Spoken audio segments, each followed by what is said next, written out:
Купила это молоко только ради этой бутылки, а точнее даже ради вот этого красивого рисунка. Я обычно не показываю, как мою бутылки, но бутылка всегда моется, а то мне тут вчера спросили.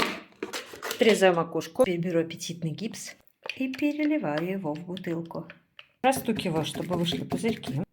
Беру свечную заготовку, которая будет служить сердцевинкой в данной свечи, и ставлю ее на гипс. Он слегка уже подзастыл. А теперь насыпаю зерна кофе. Представляю, как кто никогда не видел, как я делаю свечи, шуганулись, думают, нифига себе, как же оно там будет гореть. На самом деле кофе не будет гореть, оно будет по краям. Около фитиля быть ничего ни в коем случае не должно. Вот вам пример свечи, она прогорает как туннелем, туда углубляется, видите, стеночка остается целой и невредимой. А теперь растапливаю воск на водяной бане. Вливаю незакрашенный воск в бутылку. Что, воск застыл, достаю.